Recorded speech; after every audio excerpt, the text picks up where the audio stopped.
Welcome to the SpearNation Radio Show. I'm your host, Chandler Morrison, here with G.A. Tibbs and Brent Hurst. We don't really have a guest today, but I do want to tell you we are going to have some fun talking about some football, some soccer, a lot going on this past week and this coming week as well. So, I'm your host, Chandler Morrison. I'm my new co-host, Jake Tibbs, and Brent's here when he can be. Yeah, sorry about that. Not a very hard day homework-wise, so I came on down. Oh, yeah. And what a week it's been for sports in Sequatchie County. Just some dominant wins for girls soccer against some teams they should have beat, And the shocker of a loss against CCS this past Friday. We'll talk about all that and more on today's edition of SpearNation Radio. Let's get those scores out of the way first. Girls soccer had two games this week. Tuesday, the Indians traveled to Chattanooga Central for a match against the Purple Pounders. And Brent, correct me if I'm wrong on any of this. Just step up. And a host of Indians would score, including Natalie Childress with a hat trick, and Bailey Adams with 2, Madison Adams, Jillian Mosley, and Alicia Ants all with 1. Bailey Adams would also have 2 assists. Shelby Davis and Jillian Mosley would have 1 apiece. Brianna Stevens would have 4 saves, and what would be an 8-1 victory for the Lady Indians. I think most of that sounded right. Yeah. And Brent is our soccer correspondent, both at least for girls soccer in the fall. We don't. Right. I'm not sure how much help I'll be to you in the spring, but I'll do what I can if you need it. Yeah. But, if you're on the bench, you're welcome to help us. See how it is. Anyways, with a great win Tuesday, why not do the same on Thursday? That's always a good motto, right, Brent? I like it. Bailey Adams will go on to lead the charge during an in-school day game against Marion County with 4 goals and her 4th hat trick of this season. Madison Adams and Natalie Childress both have a single goal. Brianna Stevens and Bree Hill will both have a save apiece as the Indians rolled over Warriors 8-0 in front of the school crowd. Brent, you got any comments on that game? Comments on both games, actually. It was 2 dominant performances, 8-1 and 6-0. Yep. 8-1 and 6-0. I have 8-1 and 8-0. 8-0? Was it 6-0 on Thursday? I think it was. Okay, well, I made a mistake there. Sorry about that. I'm not sure. Look, I can find the score real quick while I'm talking. But both games, even though the score was unbelievably high. It was 6-0? Yeah. Okay. Even though the score was unbelievably high both games, Tuesday against Central, at the final whistle, 10 of our players that came off the field were on JV. And Thursday at the final whistle, all 11 players were on JV. We subbed in our entire JV squads against these teams, and we got some good time. And not trying to diss our JV, they impressed. I was not expecting to see them play as well as they did. I was extremely impressed. So we've got looking good to the future. But I mean, those wins could have been even worse in favor of us. Definitely. And you look at those games, and what was it? Actually, not this past week. The week before that, they played Cannon County at home, and the JV was in. They ended up scoring. Cannon County ended up scoring 2 goals on the JV while they were in. It wasn't the entire JV. It wasn't the entire JV, but you would have expected, that, even with that, they wouldn't have scored. But now you got the entire JV in, and they didn't score at all during the Warriors game, during Marion County game, and they only scored once during that Chattanooga Central game. The JV had a tournament up at Rockwood a few Saturdays ago. I wasn't able to go, but I was talking to Coach Chapman about it, and he said that every single game he saw major improvement. Oh, yeah, they had definitely. 3 games that day, and every game major improvement. And that's the one thing I want to see with this Lady Indians team is improvement. You may not be able, with this team in this area in this district, you're going to have to just keep improving because when you got Signal Mountain, Notre Dame, and CCS, the big 3 in your district, which any of them could win state any year out of anything, but when you got all 3 of those, you just have to look for improvement every year until you're at that point where you can start to beat them. I don't think we're there yet. We'll talk about that a little bit later, Brent. But we'll go ahead and get the rest of. Lady in soccer has now improved to 6-3-2 on this season. That's right. Okay.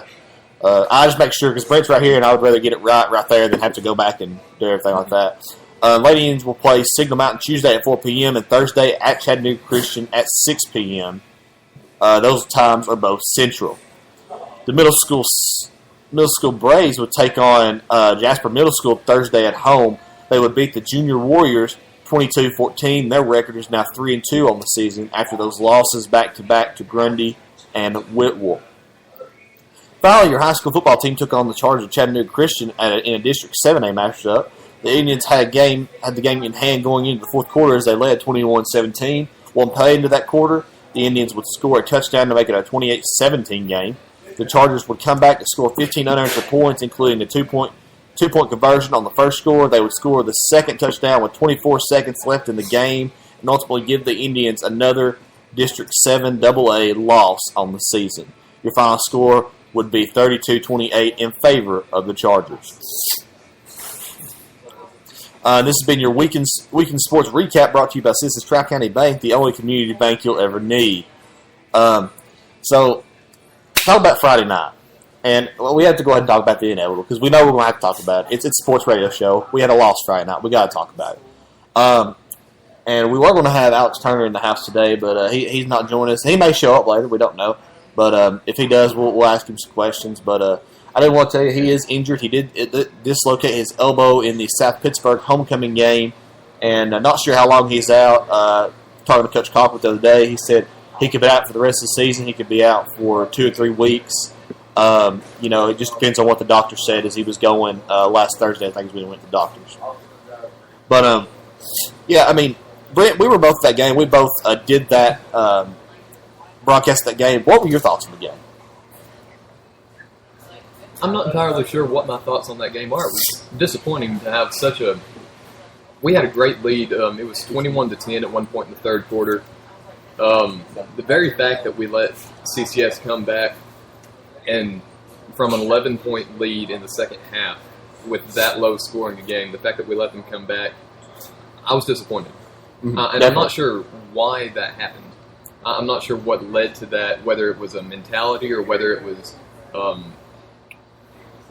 like a tactical error on our part or just they got better tactically in the second half. I'm not sure what that was, but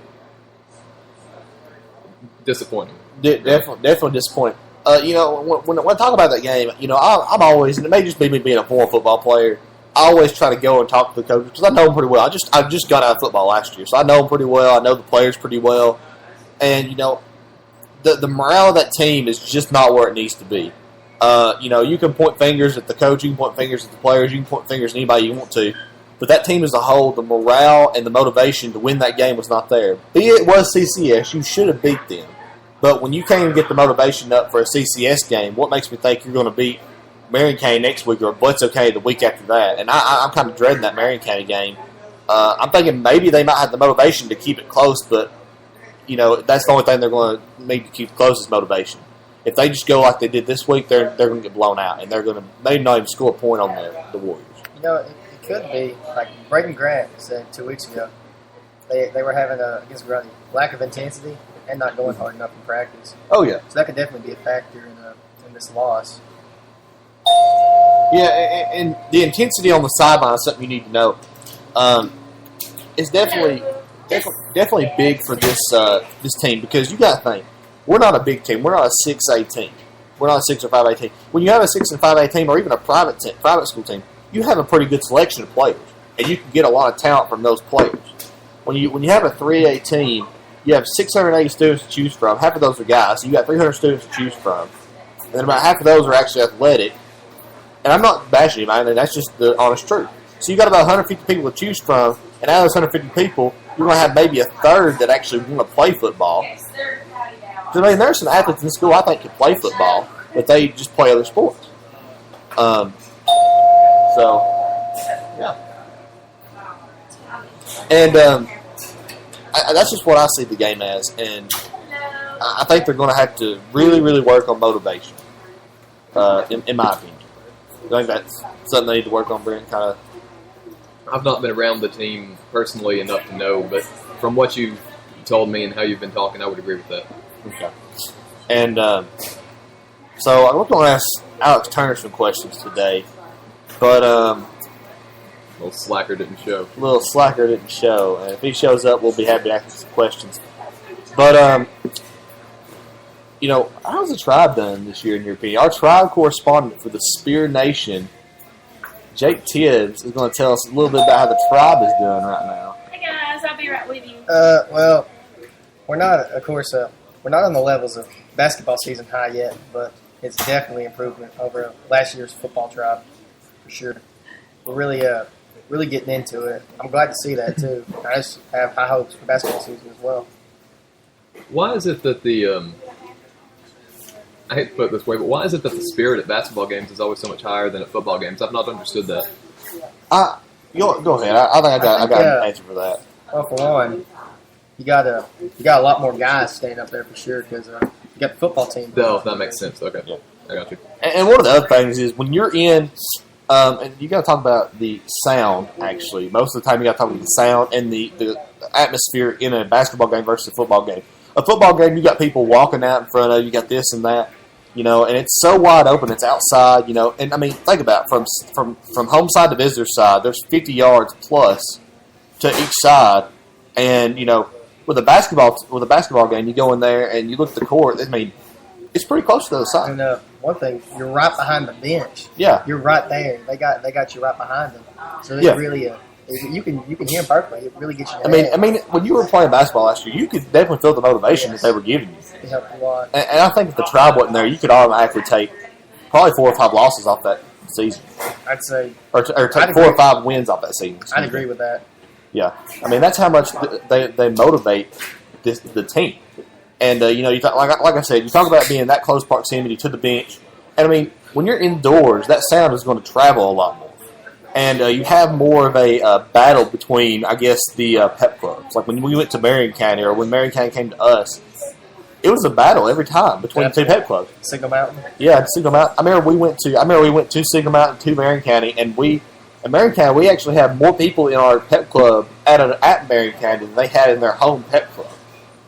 And then Signal Mountain is about even because we had and Signal Mountain has a pretty good sized arena, and they were we were almost at the top of the stands, and they were just about halfway, so we were just about the same size as they were. So I think that really has a lot to do with. To answer your question, Brent, sorry to go elaborate on, but I think that really does a lot to do with it. So as far as the football games, what kind of, I guess, chants and stuff to that nature do y'all tend to do? Push it. Push it. We want to emphasize push it. Nothing profanity oriented. Because we would not like that as the tribe to be associated with profanity and bad things, right? Right. We want to look positive. Yeah. You got nuts and bolts. But that one does the push. It does surprise a lot of people. Like but anyways, go ahead. Nuts and bolts. We got screwed. Yeah, that's. I believe that we will win. That's great. Yeah. But that's a lot of times you see that in soccer, don't you, Brent? Yeah. I would like to say every soccer game involving an American team, but I'm not sure I can go quite that far. But definitely every game involving the U.S. national team. Yeah. The American Outlaws, the supporters group, always. Definitely. And that's something we might want to. I would like to see that during a soccer game. Maybe during the girls' soccer game, but definitely during the boys' soccer game in the fall, because I'd like to see a lot of tribes show up in the spring. In the spring, excuse me. And y'all are going to lose a lot of people. We returned 1 starter from the varsity. Yeah, that's. I know you were telling me that last year when y'all started to get near the end of y'all's season that if anything was to happen, it would be that year. That most of it would happen. And I'm not saying nothing could happen this year. It's definitely a possibility. The way that I've been looking at it, and Tanner Lee from Whitwell, the one starter that's returning, told me this too, and we thought about it at completely separate times. But what we lost last year in skill level and experience, we will gain in the ability to work together, in camaraderie. Not taking anything away from last year's team in that respect, but we just have a good, I'm not quite sure how to say it, but on the field, we have a lot more chemistry. Chemistry, that's the word. We trust each other really well. I've got a question. Do we have any noticeable freshmen coming up this year for the team? I don't know. Have y'all even started practicing for boys soccer? I don't think y'all have. No, conditioning usually starts in December or January. Yeah, because girls soccer still got to take place. So. Right. I don't know about any of the freshmen coming up. I might can find out and let Chandler know for next week's radio show, but I'm not sure. And excuse me. And do you feel like when you played JV last year, right? I played JV for 3 years, yeah. Yeah. And I'm not trying to bang. JV's fun. Yeah, JV is fun to play. enjoyed it. I played JV football for a while, and that was fun because you got to go on a Monday after you played the team, and after you won or something, or after you lost, you kind of get that chance to kind of push back and say, all right, this is what's going to happen next year. Not this year, next year. But that was always fun. But being on JV, you see all these people, like the people that are, because most of them last year were actually seniors or they were exchange students. Am I right? On the varsity? On the varsity. Yeah. All of them were seniors or exchange students except Tanner. Yeah. So, I mean, do you feel like maybe since they were all there and y'all were all on JV, y'all got, like you said, that chemistry, do you feel like because you played together on JV that you'll actually surprise maybe some people on varsity? I do. I learned really quickly last year, just a game or two in, that I could trust my team. That no matter what the situation was or what the player was, if I was in trouble, I could kick the ball to somebody's feet and they would be okay with it. And I think everybody else learned that too. We played well together for a good amount of time, and because of how many players were on the team, we had 32 people combined, varsity and JV. We had to split up the practices because that's just too many people, and so the JV all practiced together. And so that helped out too. Now, I mean, there are varsity players. So it's kind of like two different teams almost, yeah. Yeah. I mean, y'all still came together. And did most of the JV travel for the varsity games when it was just a varsity game, or how did that work out? Because I know y'all don't have buses. Y'all kind of have to drive over there yourself. The players aren't allowed to drive unless the players aren't supposed to drive. But if it becomes absolutely necessary that a player drive, we have to stay right with the coaches. Yeah. But parents have to drive because we don't have buses. But some of the JV went to the varsity games, but a lot of them didn't. It's just homework, other stuff going on, stuff like that. But I went to every one of them, so I was there knowing what's kind of going on. Yeah, definitely. And we do have some varsity players that are returning. They just weren't starters, like Ivan Ojeda or Santos or whatever his name is. Sorry, Justin Deese. They're good players, and they're going to fit right into. Let me say, last year's JV and the people like Justin, Yvonne, and everyone that I'm leaving out will mesh together really well. We've got good chemistry, even with the varsity that are returning. So that's going to be a good thing. So you think maybe it'll be a game or two before? I mean, Tanner will probably start. 'Cause he started last year. Oh, Tanner will start. That's not a question. That's not a question. So, and you got to explain to people. A lot of people don't realize this, but he is from Whitwell. He actually goes to school at Whitwell. Yeah. And just kind of explain to people how that works out. Okay, because there are some schools across the state of Tennessee that don't have certain sports. And so TSSAA has mandated that if schools don't have certain sports, they can play with schools or with teams near them, like by association. By association. I think South Pittsburgh and Marion have an agreement. I'm not 100% sure about that, but I think if you want to play soccer and you're at South Pittsburgh, you play for Marion. In Whitwell, since they're small, they don't have a soccer team. So if you want to play soccer and you're from Whitwell, you play for us. Alicia Nance on the girls' team also goes to Whitwell. Okay. Did she at one point go to Suppleton County? I feel like she did when she was a freshman. Yeah, I think she did too. But yeah. Anyway, she does go to Whitwell. Right. So, yeah. Well, I don't know anymore because I'm in school. So anyway, yeah, that was. I think y'all have a better shot than people give you credit. Now, I mean, your mindset, of course, as a player is going to be we want to win as much as we can. Yes. But y'all are kind of soccer is a more realistic sport sometimes, ain't it? Yeah, like especially in Europe when coaches see. I'm not sure how to say this in American terms.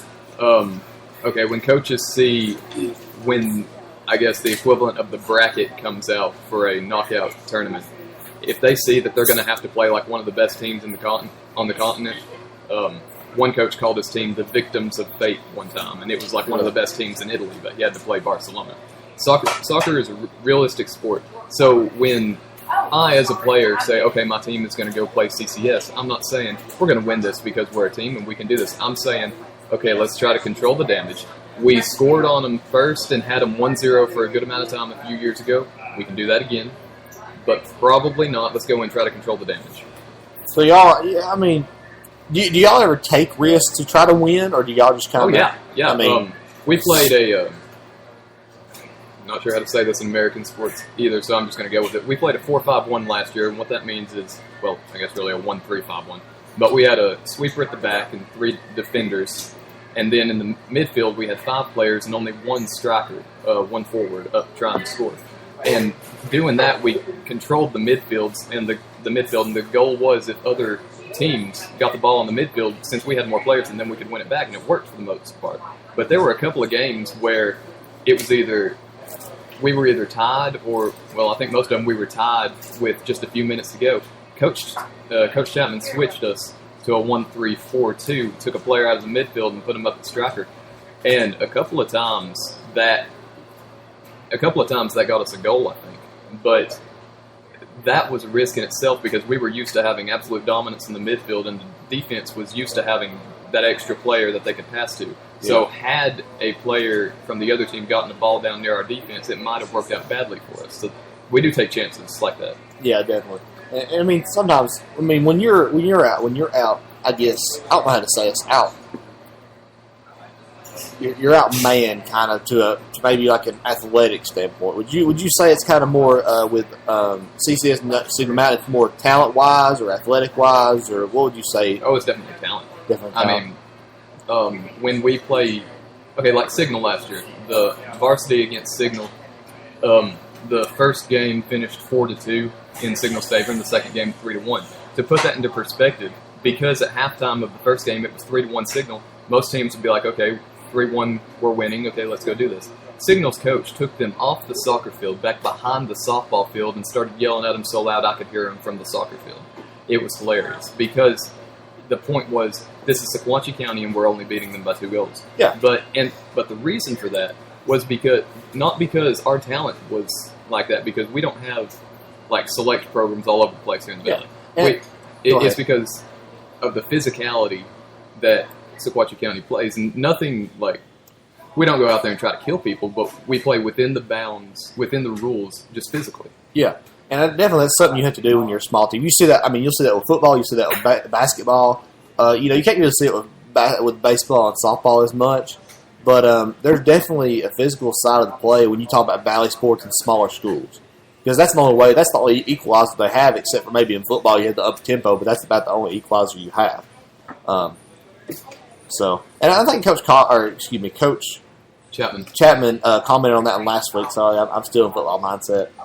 He commented on the fact that we don't have those in girls soccer or boys soccer. We don't have those select programs around here, or those feeder systems of soccer.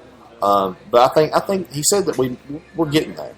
Definitely, because some people kind of on the mountain up here, like they have I think they have 2 leagues up here on Signal Mountain, if I'm not mistaken. I'm not sure. They may have more. I wouldn't doubt it. But it's kind of like that in baseball. You got to go find you a summer team to go play for, or a fall team. Yeah, that's a good comparison. And with football, of course, you don't have that. You're with your team year round. It's kind of illegal to go do anything else. I'm being serious. You can go to camps and stuff like that, but as far as playing for another team, that's kind of illegal in football terms. But anyways, you talk about like in baseball or basketball, you'll play in the summer league and stuff like that. We just don't have that around here. When you say, "Oh, I'm playing a summer team," "Oh, what are you playing? Baseball." "I'm playing softball." "I'm playing soccer." Or, I'm playing soccer. But look at you play select team of soccer. You have to go across the mountain to play select. Mm-hmm. And there have been some people like Bailey, and Bailey said she took a team of 5v5. That wasn't select though. That was a tournament. Yeah, but she took some people over there to play teams that were select, pretty much. So you just don't see that much around here. So now I did see something that I kind of liked Friday night of the football game. Out behind the press box, there were some little kids playing around. I'm not sure how old they were. There couldn't have been many older than 8. Most of them were probably 6 or 7. Saw one little kid wearing a U.S. Soccer jersey. And so soccer is gradually creeping in, and it will not replace football. I mean, that's not going to be an issue, but soccer is growing. Yeah, and something Coach Chapman also said last week, and I hate to keep bringing him up, but he's being crucial to this conversation. He said, soccer is not going to take over America. It's just not. I mean, it took over Europe. It took over most of the world, but it's not going to take over America because America has the pastime of football, and then year-round they have baseball. Soccer is year-round everywhere. So, I mean, it's the soccer and the baseball of everywhere else. Somebody one time asked me when the soccer season was. I said year-round. They said, no, like when is the actual season? I said July 1st to June 30th. And they were probably, okay, and then they thought about it for a second. They're probably like, wait a second. And that is soccer season. Yeah, I mean, when you talk about professional, as far as professional and even, up into the amateur, down in the amateur leagues, it's year-round. Well, not really so much in the amateur leagues in the United States, but as far as Europe is concerned, amateur leagues are year-round. And I think you were telling me at one point, like when you, and I hate to be talking about soccer, but this is a sports radio show. We'll talk about sports the way we want it. We talk about, you were telling me at one point that people on soccer would play, they may play it for 3 teams, 2 or 3 teams, like their national team, they'll play for a professional team or something like that, and they'll be switching between those teams, so they do play year-round. It's almost like they're playing soccer 24/7 nonstop. Exactly. Just as an example of how this works, Barcelona, just for an example, their season, or their first game as a team was back in July, early July, and they played a couple of exhibition, kind of like preseason games through July, and then a few into the beginning of August. But then at the end of August, their league season started in Spain. So their league season lasts from middle of August until the end of May.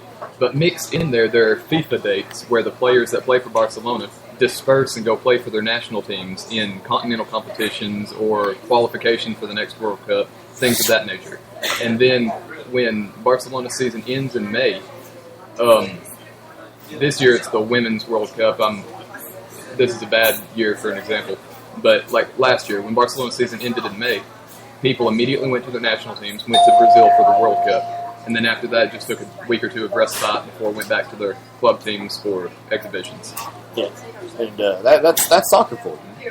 And like when we talk about the high school and college seasons, generally girls soccer's in the fall, kind of goes along with football, so it's not covered as much. And that's kind of the case with most girls' sports. Not to that, but it's not as covered as just to compare girls to boys basketball. Girls play before the boys, and the boys are kind of the primetime game anytime you go see them play. I mean, at the high school level, at least.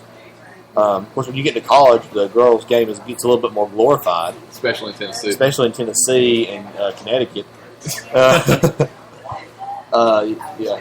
But you have to look at that. And I think that's... It's not going to cover as much because football's right there with it. Right. Which I kind of hate to see. I kind of wish the girls and boys soccer season coincided. Of course, Coach Chapman wouldn't know what to do, but there would be a lot of negatives and a lot of positives to that. Yeah. You can schedule it. I mean, think about it this way: if you did the kind of the same format that basketball does it, where they do them on the same day, have the girls soccer game and the boys soccer game, and then have the JV play kind of like a separate season kind of thing, where they play not on the same day. They played on a Tuesday. They would play on, say, a Thursday at the same place. Like they would swap where they were. You're kind of confused now, aren't you? Not so much confused as amused. It would be interesting to see how that would go. It would be, for soccer to do that, it would be 1,000 times more logistics involved than for basketball. Definitely. Because you have to make sure the refs are there.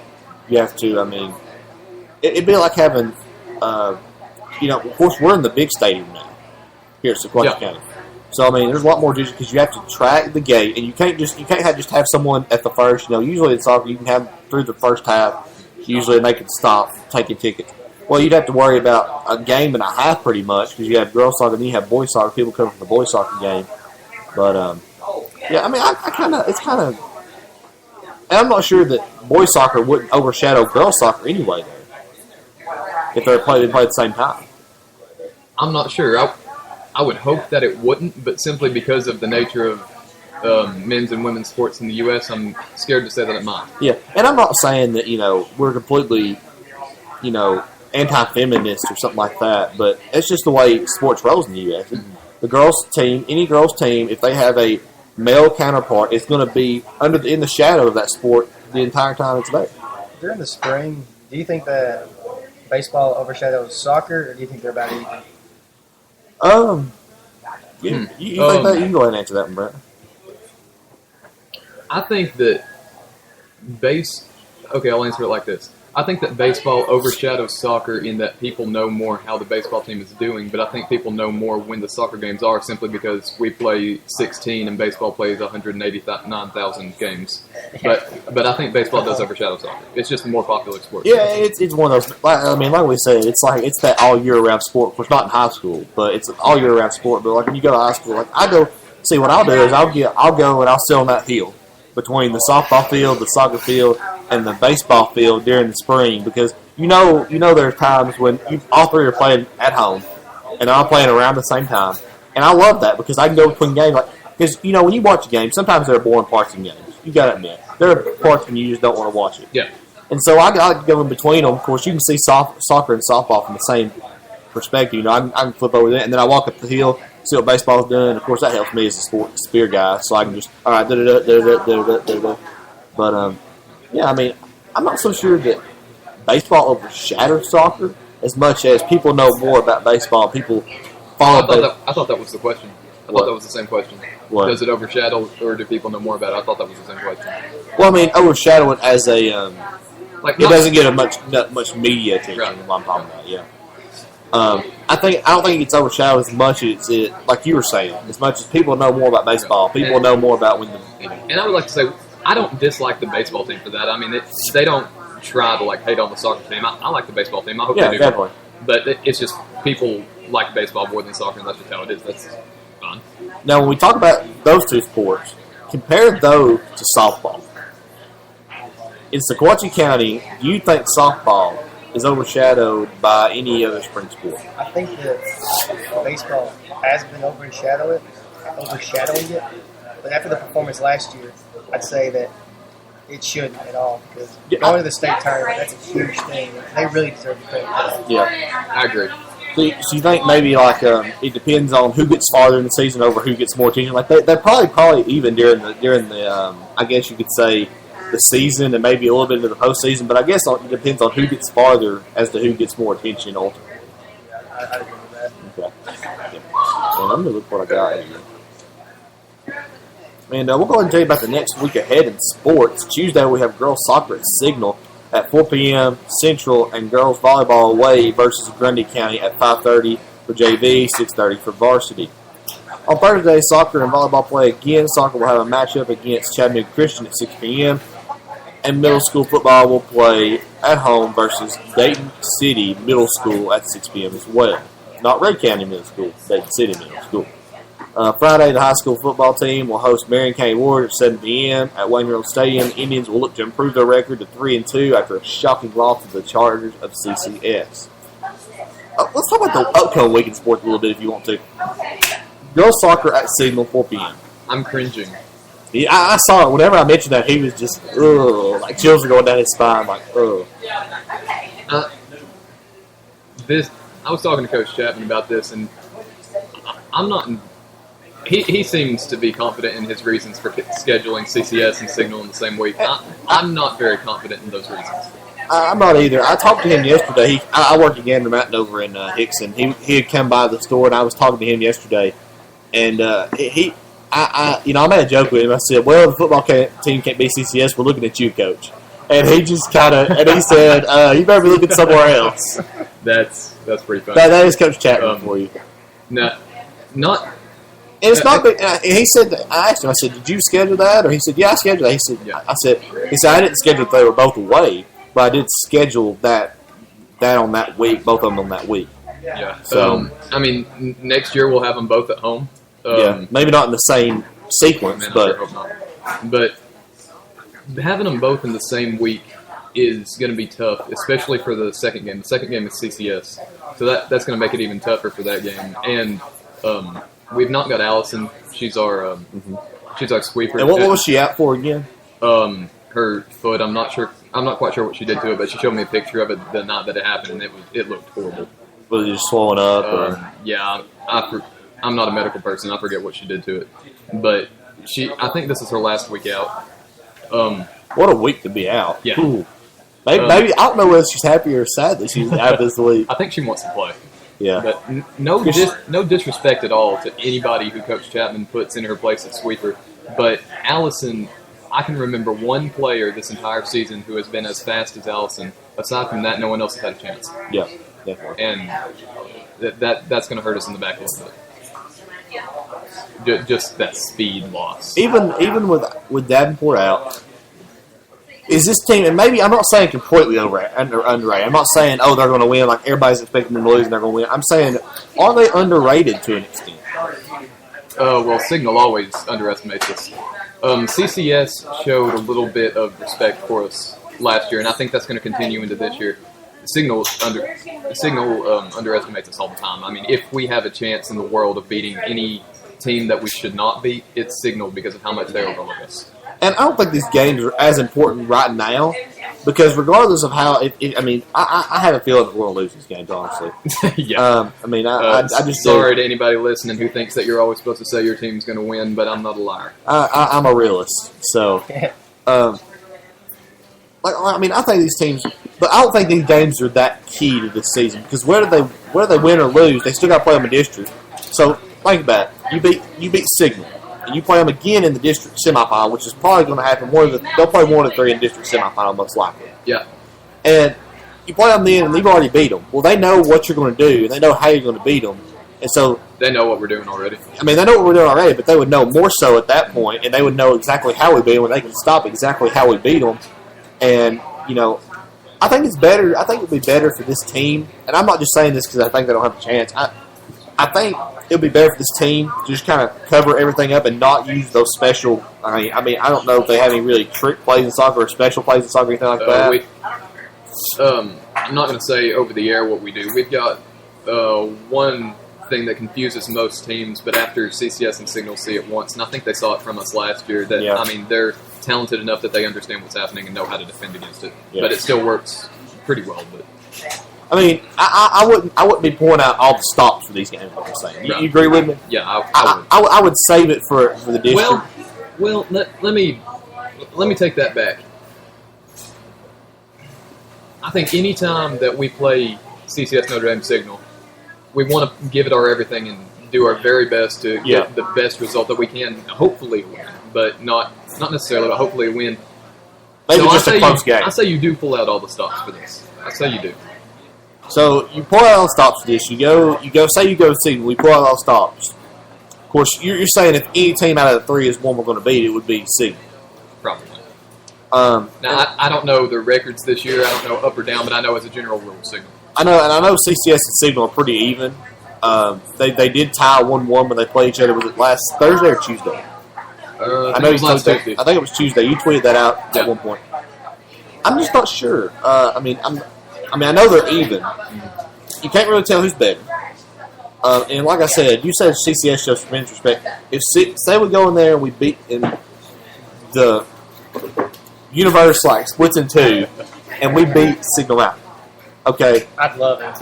I would too. No matter the sport, I just love seeing. Do you think they would rather get a win in the regular season? I know they would rather get one in the district, but I was about to say we'd rather get one in the district and go farther. But if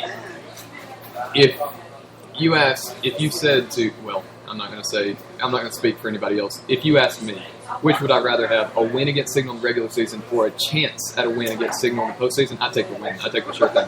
Yeah. Okay. And I'm just kind of thinking ahead of time. And I guess with sports you can't really think too far ahead.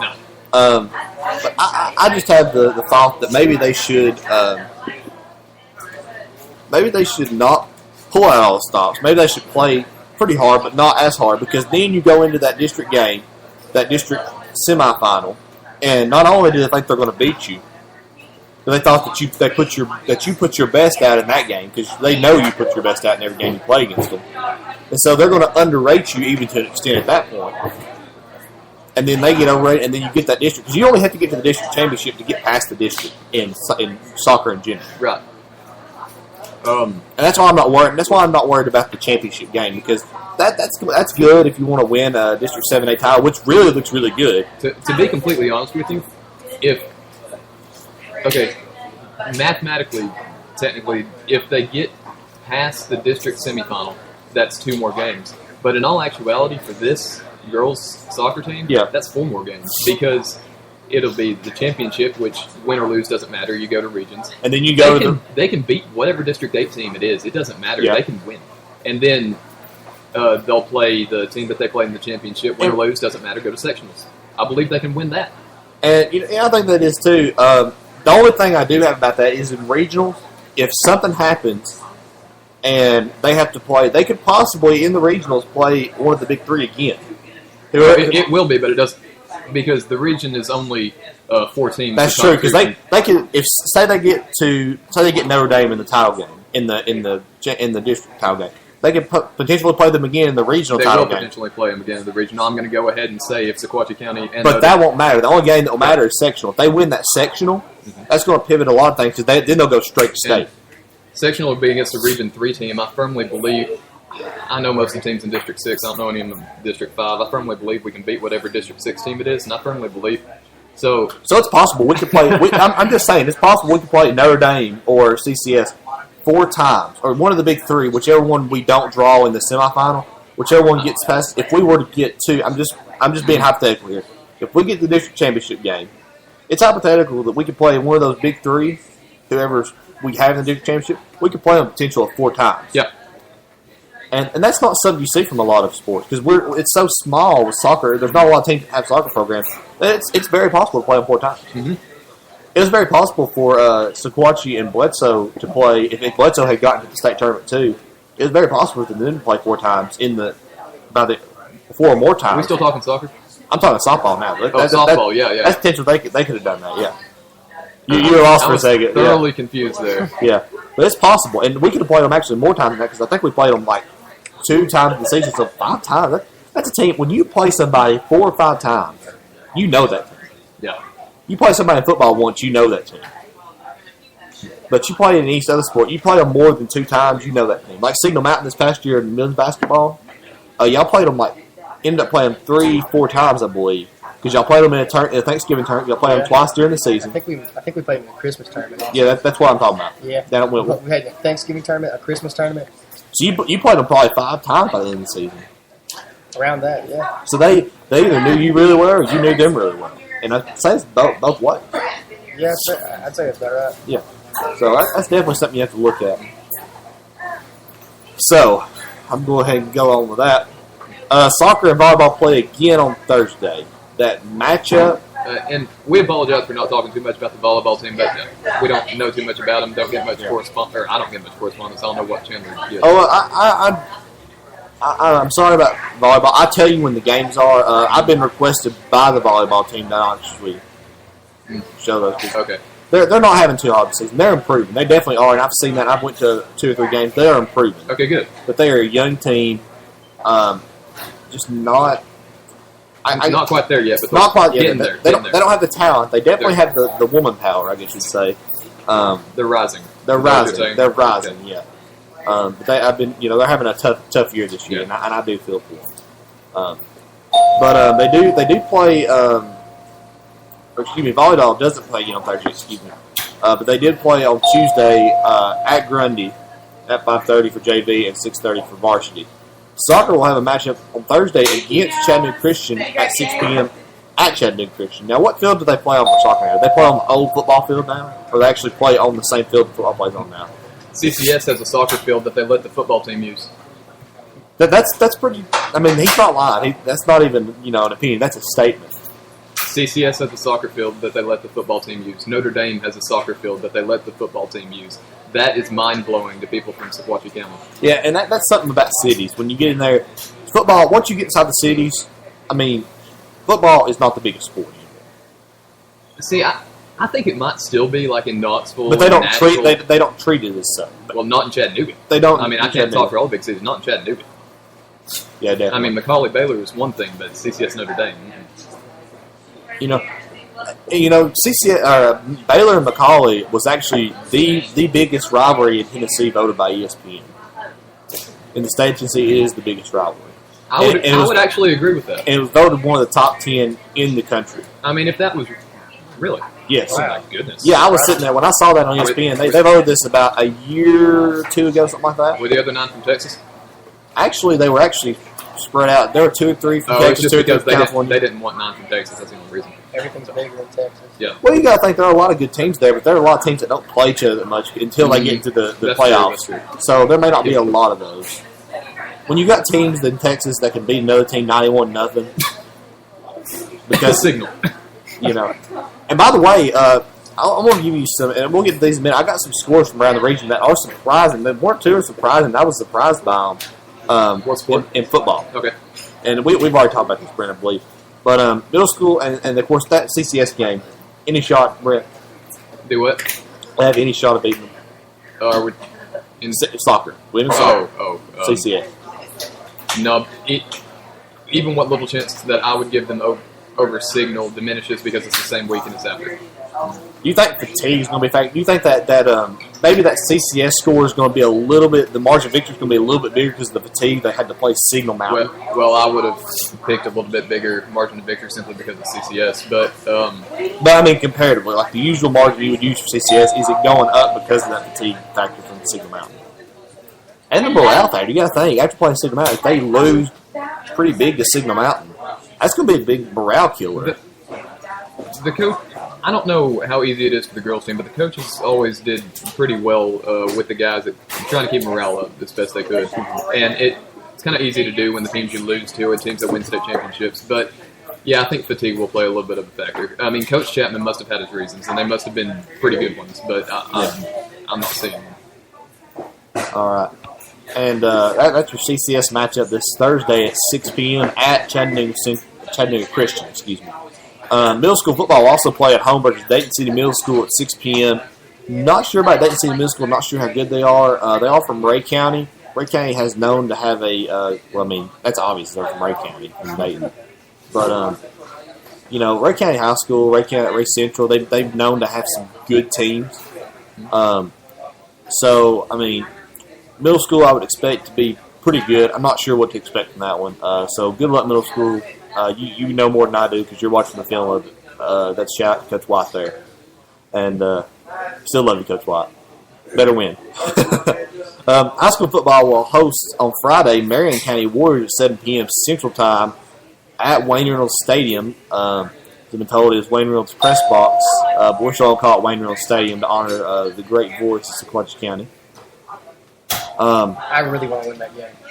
Oh, I really do. I hope they do. And I don't know if they get motivated. If they get motivated like they were for community, they were motivated for community. We can agree on that. You weren't there, but they were motivated. I was there. I just wasn't in the press box. No, you weren't in the press box. They were motivated for that community game, right? Yeah. I mean, they come out spinning. They just put on the throttle. If they can get motivated for the American, which I don't see why they couldn't get motivated for them. Surely, a game between any two of the three, Bledsoe, Sequatchie, and Marion, surely motivation because can be a right now, I think those are the big three in the valley. But even if they weren't traditionally, they are. Even if they weren't the good three, I mean, they're just the three that want to beat each other. Because I mean, that's the three counties in the valley. Yeah. Bledsoe, Sequatchie. I mean, that's the central kind of point of each county. Yeah. Of course, Marion County is the smaller high school, but still, I think if they can get that motivation up, and this next 2 weeks is going to determine whether they have a shot at being a good team. I think it's shot right now with the CCS loss, or they get in the playoffs. But what's going to really define whether they are actually a good team is these next 2 weeks. They have Marion County and Bledsoe County. 2 games that are very, very winnable. It's just going to be whether they can get motivated to play and whether they can get that morale up to play. I was texting Bradley Hargis, my radio commentator friend from Bledsoe, after the CCS game, and I said something about it, or he said something about another district loss for us. I said, yeah. He said the battle for third in district is going to be fun come October 3rd or whatever date it is that watching Bledsoe play. And I said, battle for third. We have 2 district losses, and our games left are Bledsoe, Notre Dame, and Signal. I don't think we're battling for third right now. I think we're battling for last. Yeah. We're battling not to be last, I guess you could say. Yeah. So it's. I mean, I hate to say that, but just looking at who we've got left on our schedule. I mean, something has to change. Not only with this team, but this District 7 is going to have to be so messed up by the time we get out of here. Let me just give you an example. Even if we were to beat Signal Mountain and Notre Dame, if we, by some chance, were, we would still end up second in the district. because Signal Mountain and Notre Dame play each other. So the one with 2 losses would end up third behind us because that'd be 3 district wins. There'd be 2 losses. So whoever had 2 losses, it would be like, say we beat both of them. Notre Dame had 2 losses because they lost to Signal. We'd be above Notre Dame because we beat Notre Dame outright because we're tied for them in district losses and district wins. So we would actually only be able to be second in district even if everything went our way, which gives me no hope that we can get even third. And what's really going to determine is the rest of the games this season is not district, if we can get a wild card or not. So, anyways, that game will be at 7 p.m. at home at Waynesville Stadium this week. And you're going to be there with us, Barrett, aren't you? Yeah, I will. So we'll be your commentators for that week. And we knew this ahead of time. We didn't just ask him. He's like, yeah, sure, whatever, But I want to talk some college football with you for a minute. Do you happen to see any this weekend? Tennessee didn't play, so I didn't watch as much. But I got the gist. You would ask me the one day in the past 3 years that I watched 8 minutes of football. And I think that was true for me, too, because Tennessee was off this week, and I caught some glimpses of what was happening. And I usually watch, even if Tennessee's not playing, I usually watch 9 or 10 hours of football every Saturday. Oh, yeah, definitely. I just didn't yesterday. Now, I know a little bit about what happened, and I saw the ending to Florida State, and I saw a little bit of Alabama. I went in there thinking that it was like 8 minutes left in the fourth quarter. I was thinking that maybe, and Clemson was about to score. Yeah. I thought maybe there was a chance that Clemson would actually beat Florida State and keep that. I thought, and Jameis Winston was out for the entire game. That's something a lot of people, I hadn't mentioned a lot. Jameis Winston was out for that entire game. They originally said the half, and they said he's out for the entire game. I'd kick him off the team. Well, I would kick him off the team too, but now next week, what do? You got this QB that just led this team to win over Clemson, which is a ranked opponent. You put in your Heisman winner who would have beaten Clemson by 3 or 4 touchdowns. Fair enough. That I read something on ESPN today. I guess I can quote them if I say ESPN. Yeah. But they said that Florida State, they were talking about Florida State's biggest test. They said they've got Florida at the end of the year, but to be honest, Boston College might put up as much of a fight, if not more. Yeah, definitely. Boston College and NC State always seem to be their trap games. Let me give the tone of the article and say what it meant instead of what it said. Florida is so bad that even Boston College might compare. Well, yeah, I mean, that's true. Yeah. But Florida's bad this year, and I'm not going to say that right now, but Florida's not doing as well as they should be. It's in Kentucky. We have to laugh at that.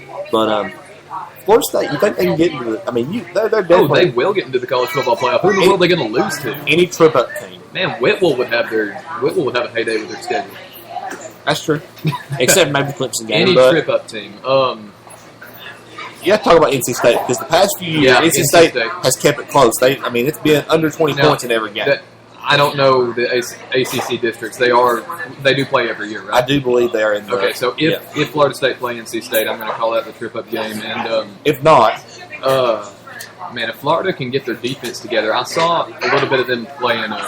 Alabama. No, some team they killed. Eastern Michigan. That's right. Now, granted, it's Eastern Michigan, but I mean, they were just all over the place. If Florida can get their defense together, they have a chance, but I'm still not going to give them that much. And as bad as they were yesterday, I mean, there's no way in the world. Oh, yeah. And so that's college football for you week. Brought to you by Brent Hurst, the one and only. Notable scores from high school this week. From the Valley, South Pittsburgh only 29-28 over Whitwell was your final score. I'm going to go through all these first before I get your reaction out of this.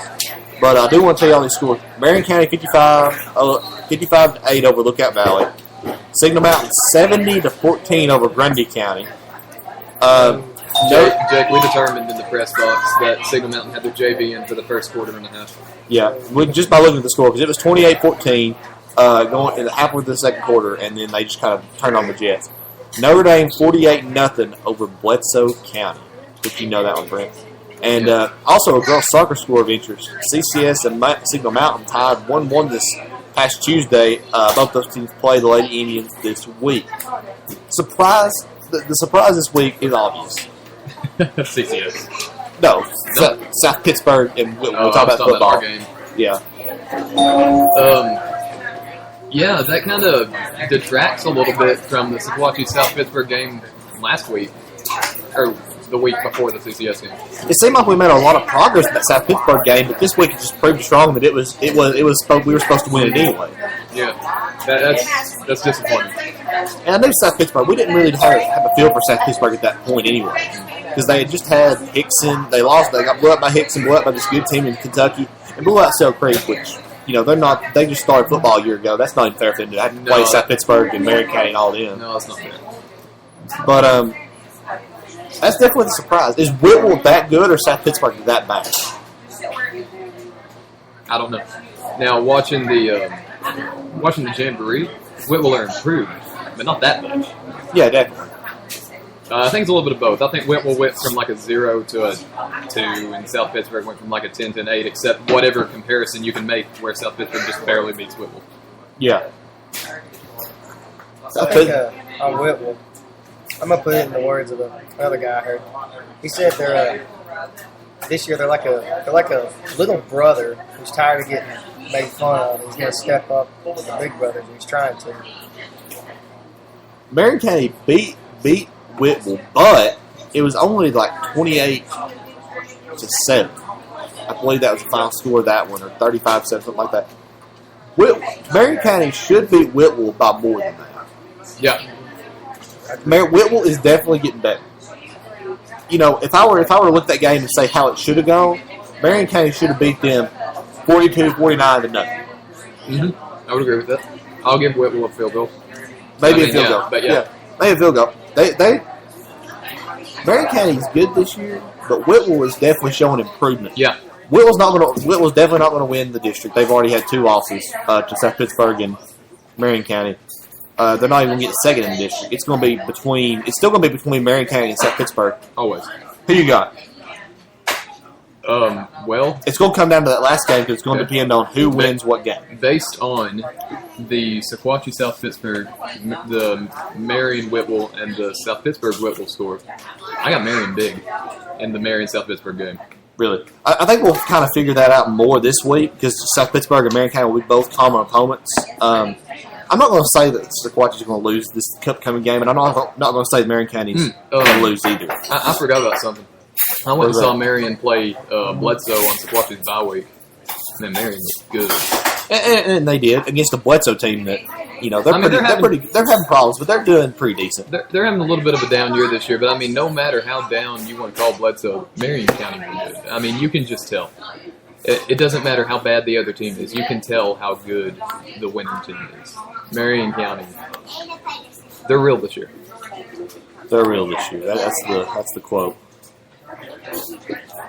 But yeah, let's with area football. Of course, I just want to say this: it's going to be coming down South Pittsburgh, Marion. You're saying Marion County's going to win, so you're looking at a Marion County, South Pittsburgh, probably Whitwell, then a tie between Lookout Valley and Sale Creek, whichever wins the Sale Creek Lookout Valley game. Sale Creek actually in their district. Yeah, they are. Oh my goodness. Yeah. So they're not. I mean, they're not set up for success really, really quick either. So it's going to take a while for that Sale Creek, if they're going to be a contender. Anyways, it's going to take a while for them to be any kind of contender. Aren't they like half an A? Did they even get a full A? Are they half an A? I mean, I don't know. I feel sorry for. They barely have enough players to play a football game. I'm glad they got a team, but I feel so sorry for them. Their baseball team is pretty sad. You don't talk about a small team. They're actually bigger than the Trinity Christian team that went against Signal Mountain back in 2010. And I bring this up because Trinity Christian had 13 players on their team, a football team. Their quarterback kicked, ran, threw, caught for that team.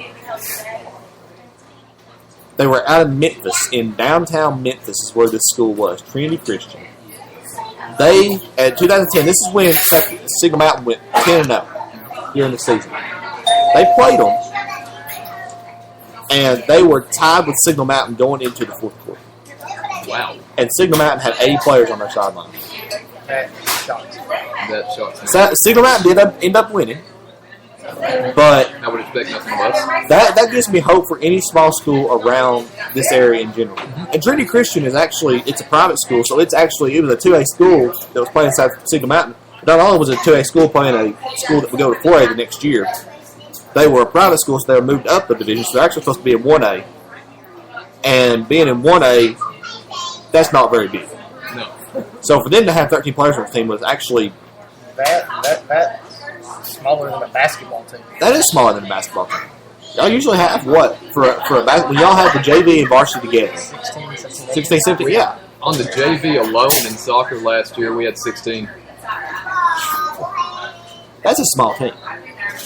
Like, you think about it, 13 players. 3 people get injured in the season. You're playing with 10 players. You're taking a penalty every time. You're taking a penalty every time. You can't. You had to have 11 players on the field. Really? I saw this a few years ago, and I thought, this is stupid, because if you have 10 players on the field, why not let them? Because if they're stupid enough to have 10 players on the field, then you deserve to let that offense do what they need to do. Penalty? It's like a person that, like, too many men on the field. It's the same penalty as that. Every play? But you wouldn't get to do that because you wouldn't be in a game. So you have to forfeit that game if you don't have enough players to play. As a soccer player, that's odd. Because in soccer and even basketball, there's just rules about basketball. You actually have to have 5 people in to play. If someone fouls out of the game, because this happened to the Lakers last year. They only have 5 people on their roster that could play in the game. One of them fouled out. He had 6 fouls. He was playing with 6 fouls in a game. But you have to have 5 players on the court. You can't have any less, you can't have any more. So he had to play with 6 fouls. But every time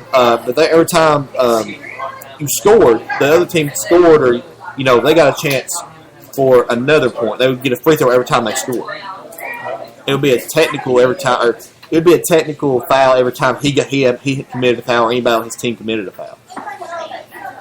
Wow. You learn a lot of stuff watching ESPN. It's pretty interesting, but those are some rules that even football. I thought, well, if you're stupid enough to have 10 players on the field, or you don't realize it, or you want to, you deserve to. In soccer, if you start a game with 11 on 11, but if a player gets ejected, gets a red card, you play with 10 for the rest of the game. If another player gets a red card, you play with 9.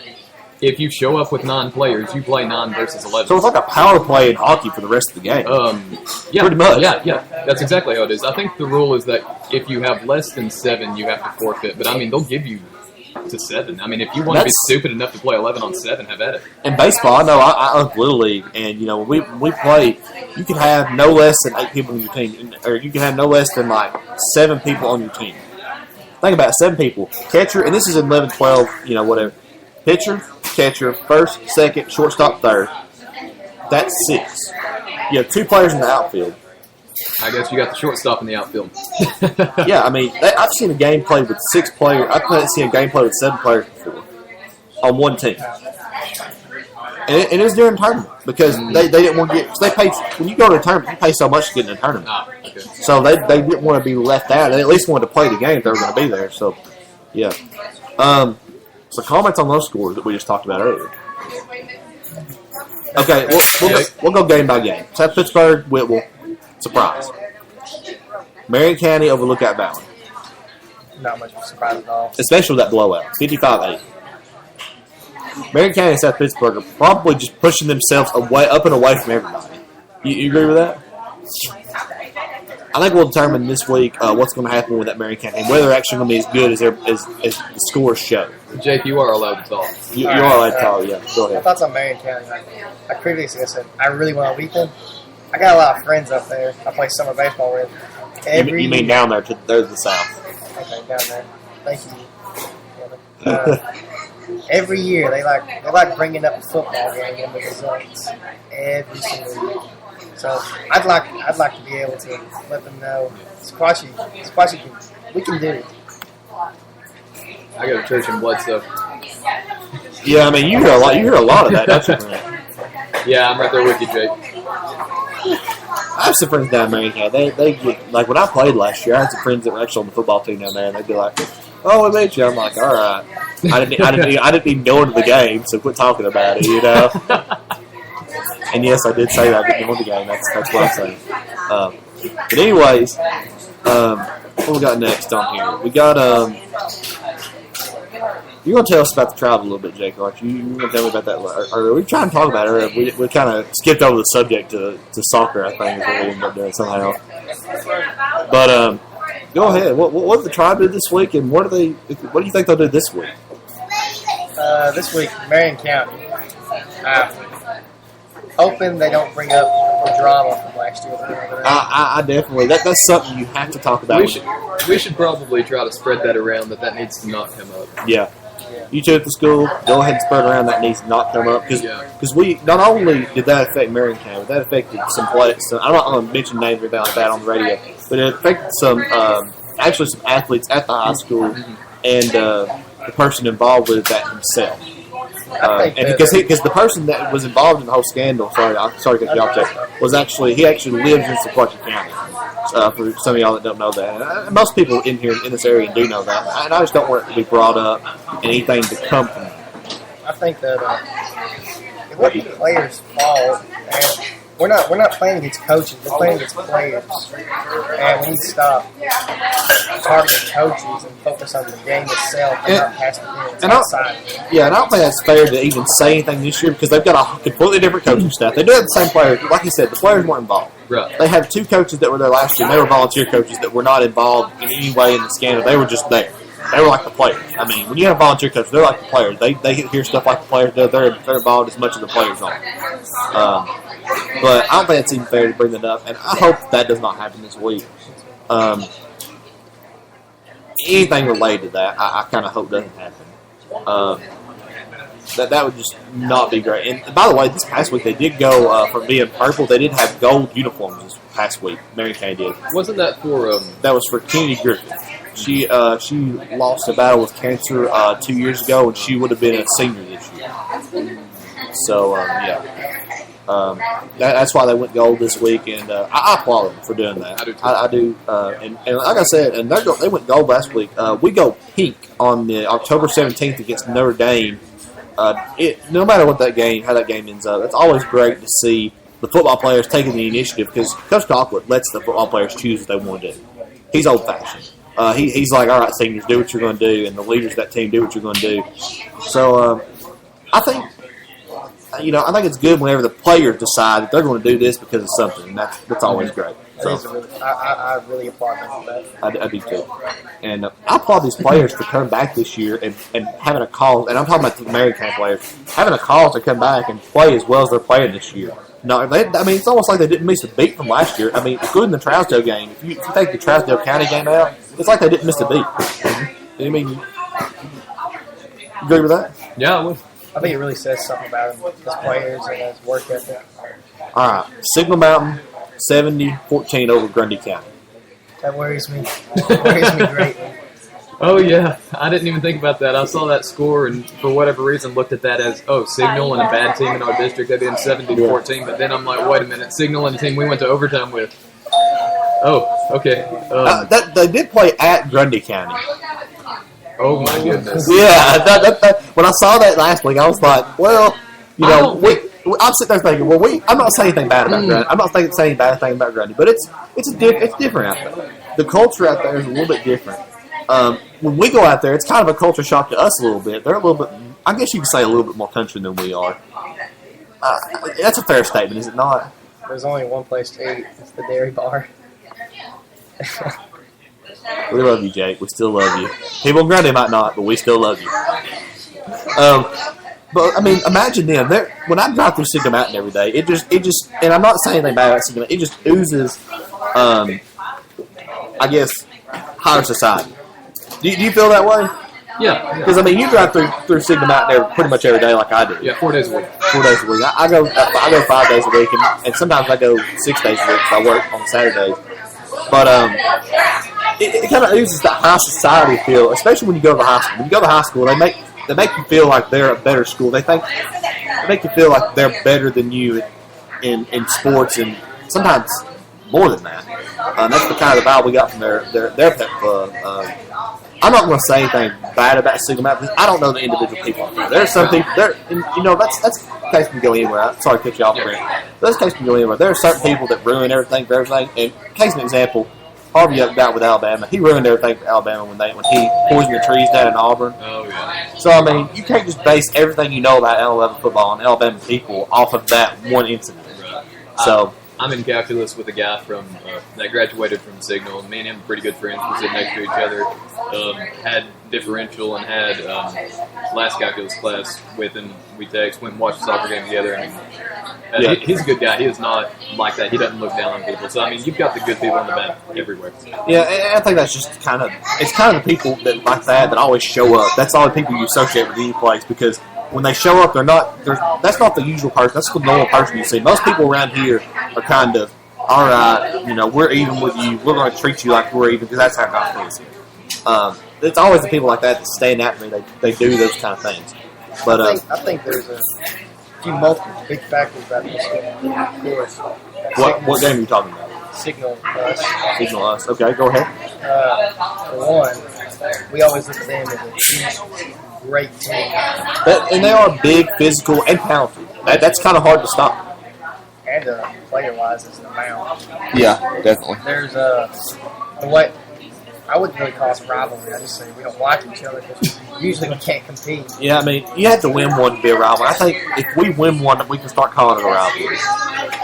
Do you agree with that?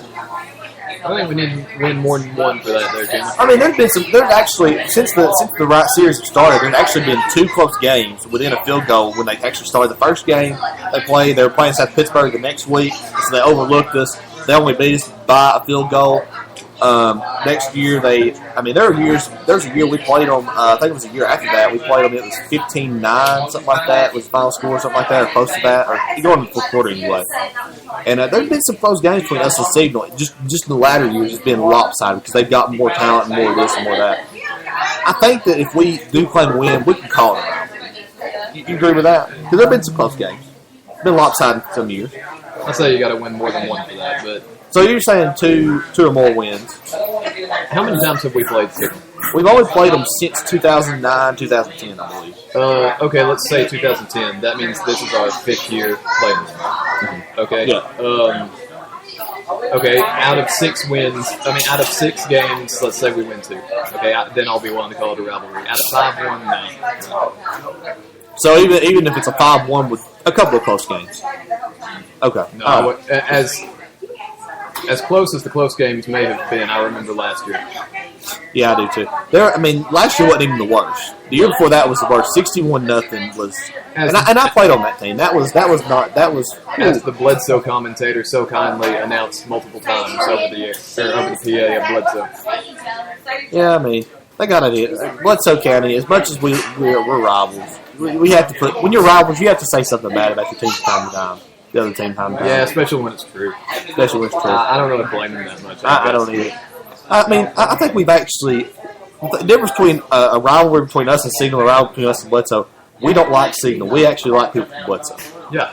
I get along with people from Bledsoe just fine. And Brent, of course, Brent does too because he lives up there. He kind of has to. Yeah. He's wearing a blue shirt today, in case you didn't notice. Oh, that nothing to do with Bledsoe. I wouldn't dare do this the week of the game. Oh man! All right, so we talked about that. 74. What about the culture shock that sending them out and going out to Grundy? Imagine that. They act like it's such a big deal when they come down here. Them going to Grundy. I wonder how they get up there. Like, did they come and hit 111 and go up Cagle, or do they know how to drive on these back mountain roads? I don't know. Well, see, our buses won't. There's one bus that will go up Dawes Mountain. I don't think it goes up there anymore because there's not even kids that actually live out Dawes Mountain except maybe one, and they don't, But for our buses, anyway. So, it's possible to take Dawes Mountain with a bus. Would I advise it? No. But it is possible. Well, no, I just mean, as far as people driving, when you and me went up to Grundy, you took us up Dawes Mountain because you were just driving a car. When people just in their cars come from Signal, how in the world do they get to Grundy County? They may not know how to get to Grundy County. They may just here's the possible route they take. They take one of 2 routes. One, they go off the Chattanooga side, go to the interstate, and go around toward Mont Eagle, and then go that way, which is kind of a longer way around. But for them, it's kind of shorter because most of their people are not actually on this side of the mountain. They're more on the edge of the mountain or on the side of the mountain. So they may take that way around, or they come this way like they would come to Sequoia County, except they would go up through town, 111, and go back, which is kind of like a U-turn kind of thing. But that's kind of how you got to do it. You forgot the third reason. I said two. There's a third one. They're apparently so rich, well, they take the private jets. Way to bring that up. Maybe they take a helicopter. I don't know. Maybe they just fly. There's no cow pastures out there. They could land. I'm being honest. They have a bunch of crop circles. They claim crop circles are out there too. They claim there was a Grundy County meme I saw. It was like one of the things. It was like can't tell if crop circle or Grundy County Little League baseball field. that was pretty funny. Yeah. That was pretty good. I like that. And so this is a pretty big culture shock. You think? What's one of the things they would probably see first? They'd be like, "We are out in the middle of nowhere. Nowhere to eat. Nowhere to eat. Yeah, there's not many places to eat out there." When you're in Dunlap and you look around at how little there is, and you see what it is, if you're from the city, you say, "Oh, I'm in the middle of nowhere." But then, like, if you're from Grundy, like I have a cousin who lives out in Grundy. He was like, he come and talk about it. He's like, "Yes, Taco Bell," and we're like, "Okay, that's good." But I mean, when you go to even in Sequatchie County, I mean, I guess it's more prevalent in Grundy, but like even like out on East Valley, but since we're talking about Grundy up there, you look around, you're like, "Oh, there's like fields, and stuff." Yeah. I mean, I love that. But people from like Signal and Chattanooga, they're like, "What in the world did we just do?" Yeah, why are we in the district with these guys? That's what they're asking themselves. Hey, Chandler, I hate to cut you short, but I've got to go. I'd like to thank you for having me on the air today. All right, good. Before you go, Okay. thoughts on the Notre Dame Bledsoe County game? You're getting me updates from that, so. Guy that was texting me said that Notre Dame looked a lot, or well, he said they looked better than Signal did because Bledsoe's played them both, and They've got the inevitable out of the way. yeah, and so that scares me. But it was like 41-0 at halftime though, and they only scored a touchdown in the second half. So that if you think about that, that's 82-0. That scares me. Do you think? Before you go, I hate to keep you here, but just say, do you think Notre Dame is better than Signal at this point? Because we are doing our rankings. I am doing my rankings tonight. So do you think they're better than Signal Mountain? Yes. As of now, yes. All right. That's 2 out of 3. And I hadn't decided yet, so that could be 3 out of 3. Okay. So you might want to check out the rankings tonight. That might be something interesting for you. Thank you for having me on here, Brent. Thank you, Jim. Doing the handshake. I always do it with my guests. Talk a little bit about soccer, talk a little bit about football. We appreciate it, Brent. Thank you. All right. And the Tids. All right. Thoughts on the Notre Dame Bledsoe game? 48-0 in Notre Dame's favor. Like I said earlier, Notre Dame maybe better than Signal. That's going to be a tough game for us, but it kind of gives me a little hope on us versus Bledsoe. I really want to see us beat Bledsoe this year. What's the rivalry? I want to keep the stump on the trophy case. A great reminder every morning. Look at that. That just gives you chills in the morning when you walk in and see that stump there, don't you? I can't imagine. And you're not even a football player. You just Exactly. Can't imagine what it should they have a mini stump in basketball? Maybe. And whoever wins, if they split the series, it stays at like the county line or something like that, like they're building the county line or something. But if somebody wins the series, like goes 2-0 or something like that, because there's a chance they can play in the pro season. So say you play 3 games a year and you win 2 out of those 3 games, it goes to that team. I like that. I think it sparked the rivalry a little bit more. Maybe the tribe can get onto that. You want to get the tribe onto that, Jay? All right. Got any Twitter questions, you know? I want to check see if we got any Twitter questions while we're talking about all this.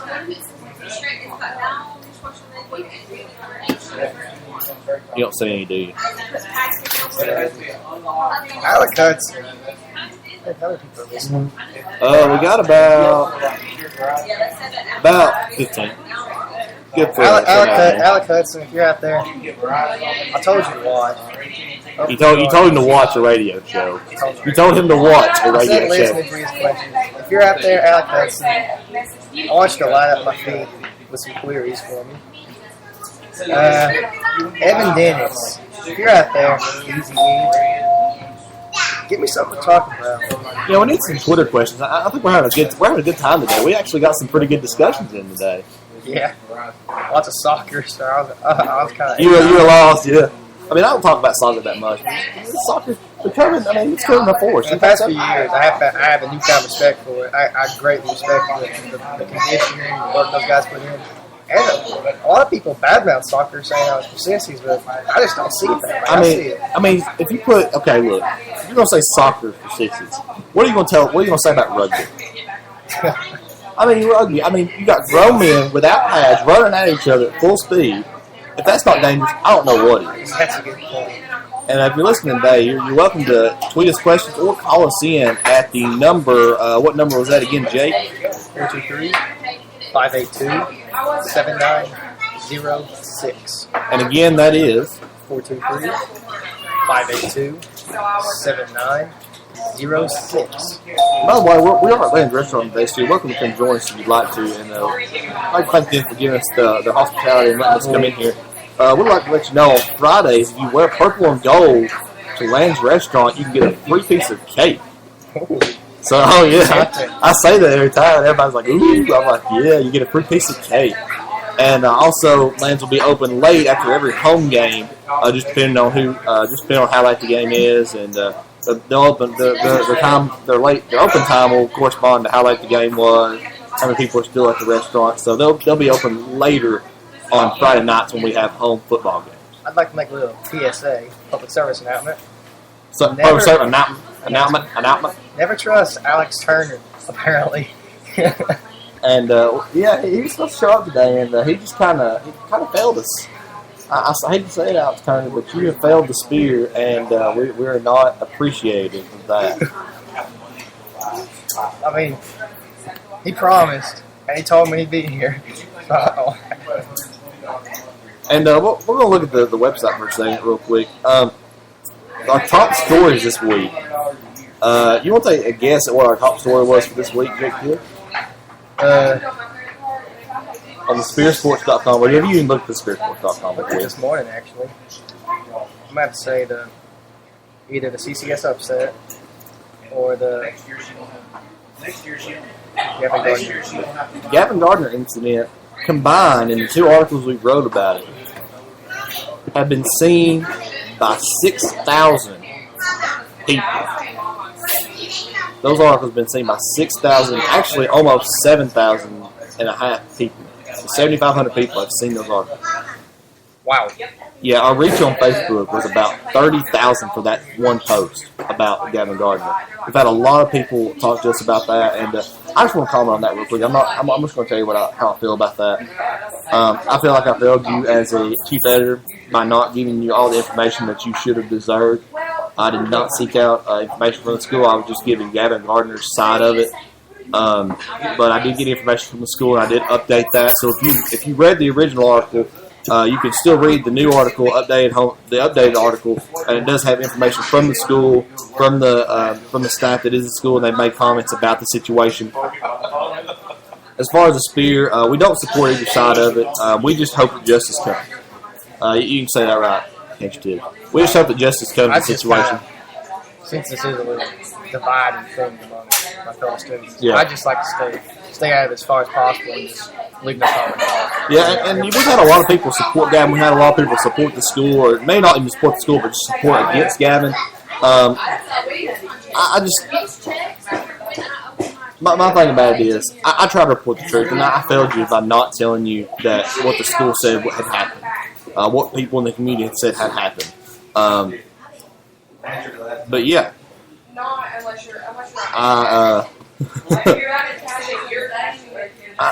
just want to say I'm sorry to all the Spear listeners. In case you didn't know what happened, just kind of give us an overview of kind of what happened with that, Jake. You kind of know what's going on. Well, no, I'm pretty low on it because, like I said, I've tried to stay out of it, but he wore a leotard, I think it's called. Yeah, something like that. It's a major 8 uniform. Major 8 uniform, right. That's about all I can say on the subject. I just know that it was a dress-down day, so he was trying to show spirit. But I don't really want to say much more. Yeah, I understand. I don't really, but I just want to kind of have the public informed about what has happened. So yeah. As far as that incident is concerned, there may be or may not be anything written up about that in the future. We may have a follow-up by the teacher that was involved in the incident. Not sure about that, but be looking for that. And this week, like I said, the Indians play CCS Notre Dame, or excuse me, CCS Signal Mountain in soccer. And also we play Marion County in football. And Jay, we talked a little bit about that earlier. What do you think's going to happen in that game? Marion County, us? In Marion County, us, yeah. All right. Well, I'm sure Marion County right now, since they're doing pretty well. Said they're going to come out hot out of the gates. I know they're looking for a win, so it's they're part of the same guy. Lots of intercommunication. Of course, they're wanting to prove themselves, like what happened last year, show off that they are a team and they can do what needs to be done. All right. Definitely. So, last week, CCS. You were at the game, correct? What do you think happened to that team? Our team, I should say. What do you think happened to that team, and why did they lose that game? Well, for one, I think that the statistics, as in we've all lost them once before, we really underestimate them and don't look at them as a threat. So they kind of just wriggle into the radar. And I think that may have shown. Okay. As far as football is concerned, what do you think, this week's rankings, who do you think should be on top in this week's ranking? We have to choose from. We have Signal Mountain, Notre Dame, Marion County, Sequatchie County, Bledsoe County, Stone Memorial, Chattanooga Christian, South Pittsburgh, Grundy County, and Whittle. I'd say it's a close race. If you had to, how would you rank those teams? And I'll show you right here. You can look at it right there. Here's there's 10, 9, and I'll go through 1 through 8 right there. That's what you can see right there. Out of those teams, would you keep that ranking this week, or would you change some things maybe?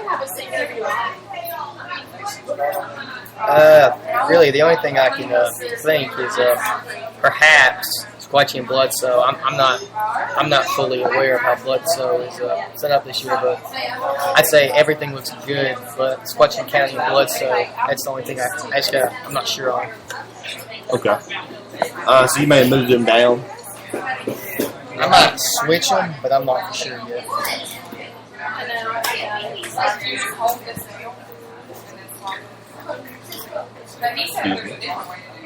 Yeah, I told him to. What? I told him to. Well, we don't have any Twitter questions right now. We really do want those Twitter questions coming at us because that's what we get to talk about. So, Alec Hudson just tweeted the Spear Sports, "Tell Jake I said hey." So we got a hey from Alec Hudson. Hey, Alec. Good to have you listening. Hate that you couldn't be here, though. Give us some questions, boy. Yeah, give us some questions, Alec. That's what we're looking for here. We're not looking for you for whether it's about the athletic programs of these schools, or asking us what Napoleon Dynamite character we're like. Yeah, or if Bigfoot exists. We don't know, do we?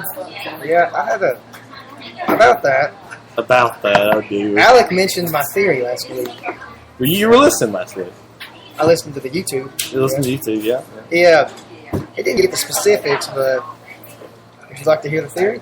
Well, I would like to hear the theory. Well, Bigfoot.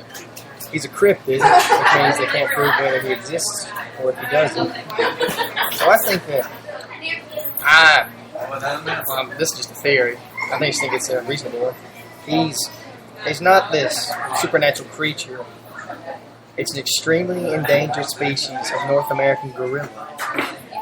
So that's why he's spread out. There's multiple of them. They're very endangered, but they're spread out across the nation. So that's why their sightings are all over the place. Okay. All right. Question from Alec Hudson. Batman or Flash? Well, for the SpearNation, we are well-rounded. I'll come from two standpoints here. As a character and who I like more, I'm going to go with Batman because he's my number one. But in a fight, it's a close one. It's close one. Batman, he has a plan against every other superhero. The Flash, he's tricky. He's got a few tricks up his sleeves. So I'll have to go with Batman on the fight and who's better, but that fight could get close. Okay. Superman, Batman. I'll ask you a question. The movie? Well, I mean, the movie, yeah, you can talk about that, but like, who would you pick out of the two? Well, out of the DC universe, those two. Well, it's a long argument between comic book fans. In a lot of comics, well, when it's a Batman comic book in that fight, Batman always wins, but it's always because of Superman's weakness, the kryptonite. Whenever it's a Superman comic book and a Batman fight, he one-punches him. So that brings up to the movie Batman vs. Superman: Dawn of Justice, due out March 25th, 2016. Who will win? Because essentially it's a sequel to Man of Steel. So I think that honestly they'll go with a tie, like in Freddy vs. Jason and Frankenstein meets the Wolfman. No one wants to see their favorite character lose. Also on Batman vs. Superman, it could be a little bloated. They're trying to set up a Justice League movie to combat Marvel's Avengers series. So they're trying to squeeze in Aquaman, Cyborg, Wonder Woman, and Ben Affleck's playing Batman. He's getting a lot of hate on it. But if you're listening, Ben Affleck, I doubt that he is, but I say good luck. And you never know. When that story broke about Gavin, I'm not going to comment on the story, but I will comment on what kind of reaction we got from the public. I had people call me from everywhere. I was trying to go to class. I was at UTC, and I was getting calls from everywhere, including I got a call from Indiana. I got a call from Ohio. I got a call from the United Kingdom, the London Daily. What? Yeah, it was crazy. I was sitting there. I was like, all right, look, I gotta go to class. If you need any comments on my comic book situation, they're in the article. They say, put them on into the game. Why would you ask that, Jake? We're being stereotypical. We're not a stereotypical show, as you can tell with the Sigma Matt and Grundy stereotypes. We're not. I apologize if I've offended any of our British listeners.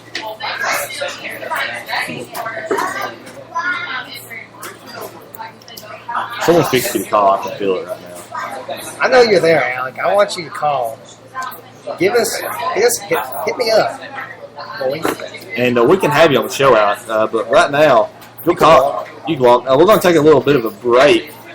We're going to take a little bit of a break here. We're going to show you the song, and we're going to let you listen to the song "Dum Dum" with by Tennessee featuring Lecrae. So what do you think of that song, Jake?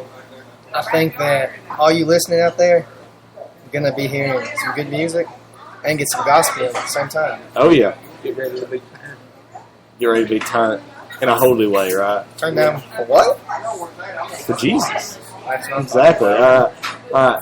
Dum Dum, Tennessee, featuring Lecrae. This is the Spirit Sports Radio Show. Good afternoon, sunny SoCal. This is J.O. coming. Take over your station to give you some gents that the execs just won't give any play. So, check them out. Okay.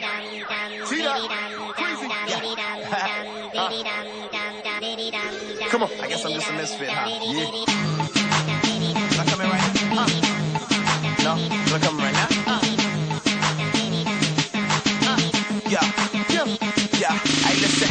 Real skinny, loud colored tinnies, body marked up like graffiti.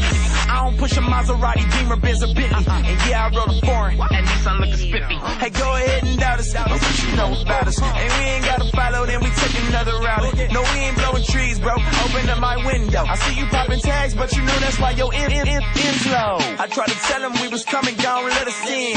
Why they hating like we all a bunch of hooligans? No gimmicks, spirit in my lyrics. Know when people hear it, they gon' love it, they gon' fear it. And it ain't how we flow, cause when we show up at our show, they say we going so hard in the paint, they can't wait for some more. But some others say we preachy, some closed-minded geechies, like we ain't heard of Marx like a Nietzsche. Believe me. They don't know about us. They don't know about us. They don't know about us. They don't know about us. They don't know about us. They think we dumb, diddy dumb. But they gon' know. They gon' know about us. They gon' know about us. Hey, they gon' know about us. They gon' know about us. Oh, they gon' know about us. They gon' know about us. Oh, they gon' know about us. They gon' know about us. 622 plus, gon' add it up. Hey, that's a big problem. Call it calculus. Math on subtract, but content like I had enough. Long hair, don't care, Samoan, plus I'm tatted up. I know this blow your mind, and I ain't blowing pine. Not talking women looking skimpy every other line. Yeah, I got a dime, about to make a mine. Life in Christ got me finished like across the line. With the way that you telling me to do it, sell out to sell out. Nah, man, it's so foolish. Done, trying to beat you, it don't fit, misfit. I don't trip, everybody hate Chris. They saying get with this, just like a membership. They talking slick, that this is it, but it's just gibberish. I say I'm interested, they say you different. How you gon' know, even if you don't let us in? They don't know about us, they don't know about us. They don't know about us, they don't know about us. They don't know about us, they think we dumb, diddy dumb. But they gon' know about us. They gon' know about us. Hey, they gon' know about us. They gon' know about us. Oh, they gon' know about us. They gon' know about us. Oh, they gon' know about us. They gon' know about us. They say we, so we finna go. They say we, so we finna go. Dumb on them like I could be. Dumb on them like you should be. Dumb on them like I would be. Dumb on them, yeah, that's cool with me. They don't know about us, they don't know about us. They don't know about us, they don't know about us. They don't know about us, they think we dumb, diddy dumb. But they gon' know about us. They gon' know about us. Hey, they gon' know about us. They gon' know about us. Oh, they gon' know about us. They gon' know about us. Oh, they gon' know about us. They gon' know about us.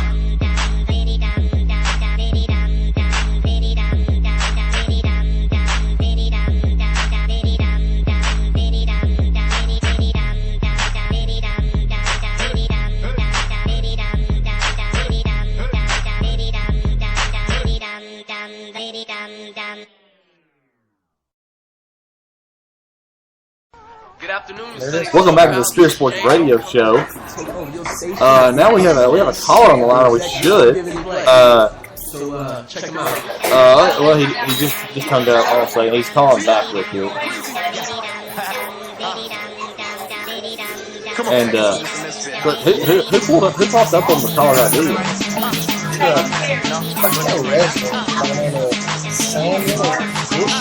And I think we messaged him on Facebook call, so we want him on the show real quick. Let's see if he can call. And I also have to check out our phone line too. Apologies about that. Oh yeah. And kids, we don't have to try all the time. What does it really do? The drive call. We got a call. Oh, we got a call here, yeah. Hello, Sam.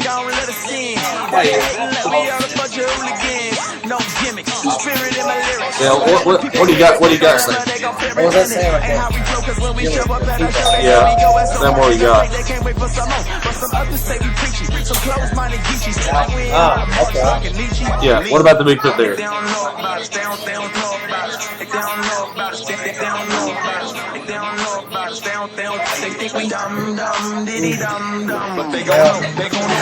I'd say had a good arsenal.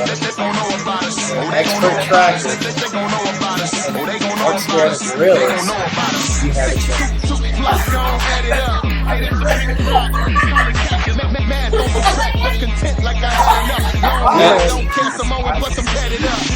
You and Ethan Rogers, Grant Davenport, let's see you three go after it. I'm sure you and you guys the rest of the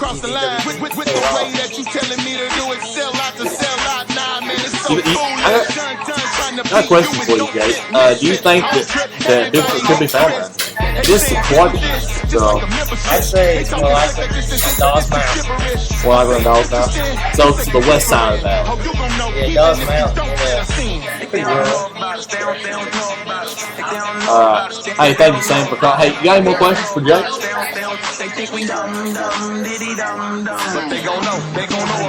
Alright, thanks for calling. Thanks for calling. Sam was not able to be here today, but he called in. So we're doing good. Still still waiting on a call from Alex Hudson. He said he can't. He's doing biology, which is lame because if you can listen to the radio show, you can call in. So Alex, shouldn't you have been doing that a few days ago? Procrastination is not the greatest thing in the world, especially in biology. You gotta get on top of things. And we're missing the speed. So, come on, take a break. Take a little water. Take 5. Get some call. Maybe we even 2.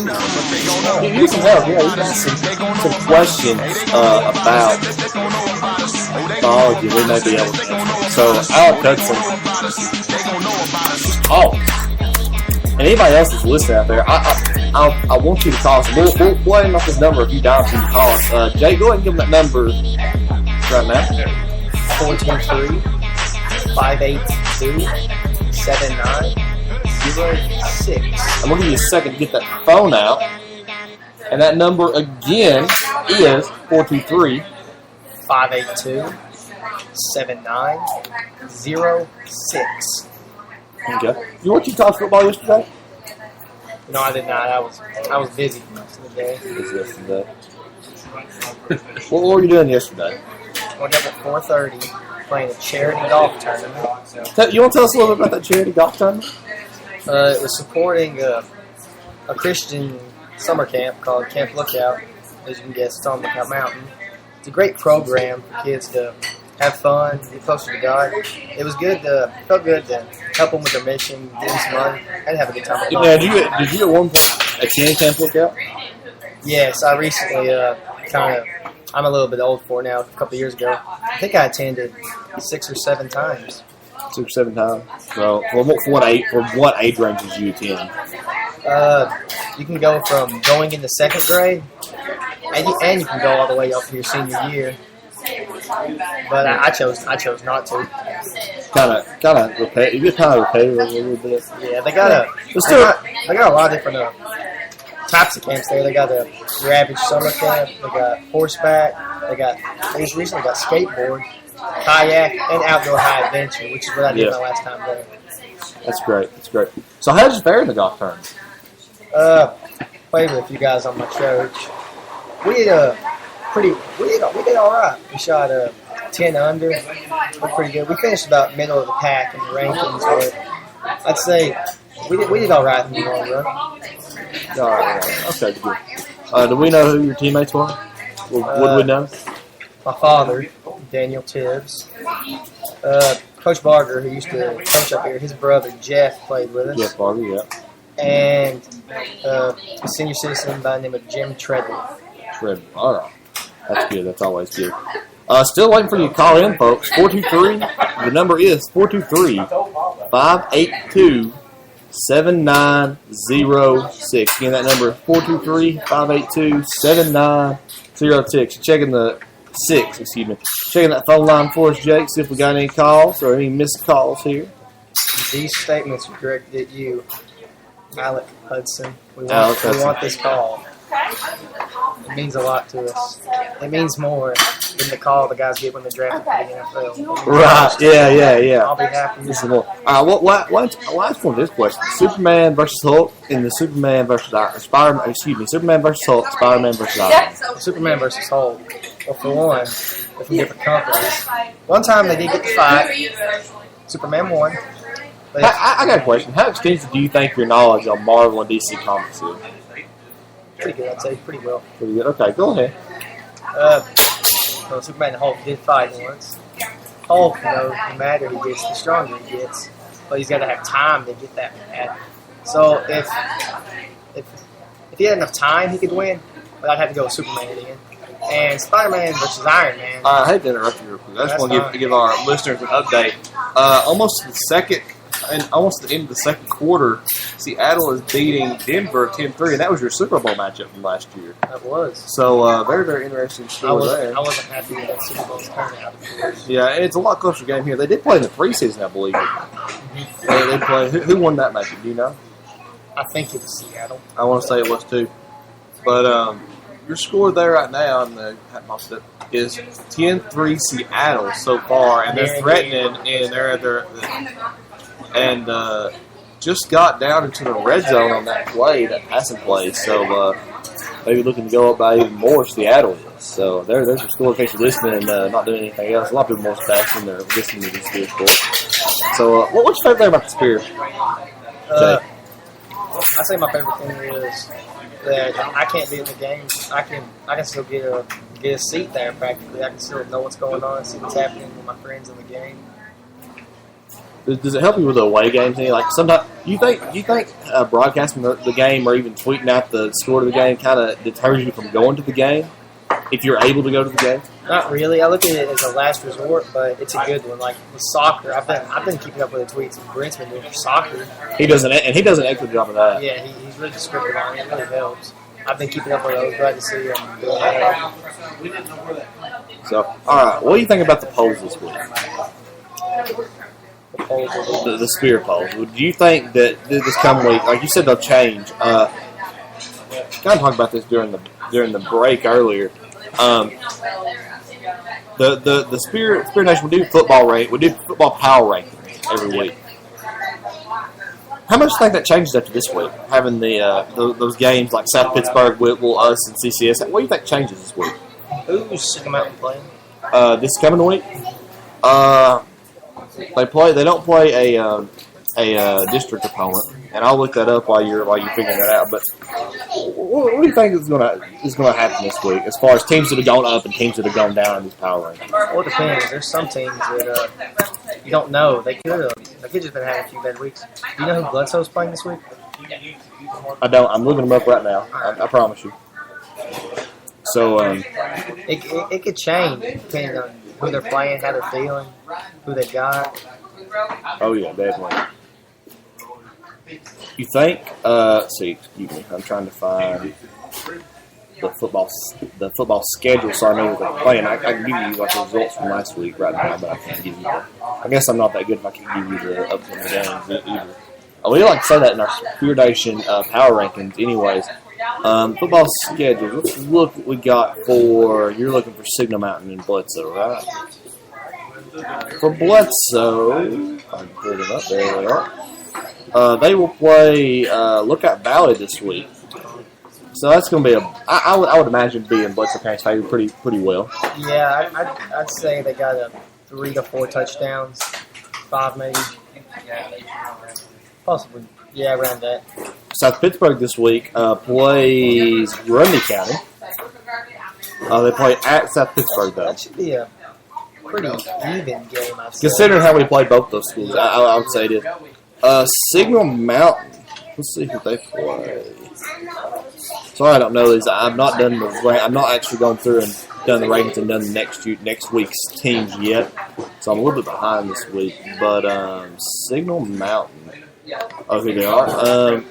They will play Bradley Central High School at home this week. Do you know anything about Bradley Central? Bradley Central, they've been pretty good. They're a bigger team, I can tell you that. Other than that, I can't tell you anything. They could win, they could lose, and I wouldn't flinch an eye because I don't know anything about it. Do you know when Signal Mountain and Notre Dame play each other? They actually play the week after that. They play Friday, October 3rd. That'll be a big game. Yeah. Good game, too. I would say that will determine District 7. That's going to say who comes out on top. That's going to determine who comes out first and second. We already know those two are coming. We just need to know which one's which. Yeah, that should be a really good game. So, any other game? Let's see. Marion County plays us this week, of course. See Whitwell. Whitwell kind of will be third in that District 6 down there below us. They'll probably be around third in there. They play Middle Tennessee Christian School, which is right smack dab in the middle of Murfreesboro. It's actually less than a mile away from where the girls went to play softball at the state. Do you know anything about that school? They're a private school. They're a Christian school, so you can't ever tell. They're probably really, really small to be in, because I think Whitwell is a 1A school, and for them to still be in 1A and be private, they have to be really small. They're like half A almost. I mean, that's not technical. To like Berean High School. Berean? Berean. I think we played them. Yeah, I would kind of do. Yeah. And Seattle has gone up 17-3 on Denver as we go as we end this first half. Peyton Manning takes a knee and they'll run to Lockwood. So there you go for a Seattle-Denver matchup. Still waiting for your calls here at the Spear Nation Sports Radio Show. Hey, let us know if you're listening. Tweet us. Yeah, tweet us, call us. I mean, I know some people don't like to be on radio, but come on. I mean, somebody's got to call us. It doesn't matter if you're camera shy. There ain't no cameras here. Yeah, we all have faces built for radio anyway. So, 423-582-7906. Again, that number, while you're getting your phones out, is 423-582-7906. So, anything else this week been interesting? Short school week. Yeah, y'all were out actually Monday and Tuesday, weren't you? Yeah, only a 3-day week. Went by real fast. Yeah, definitely.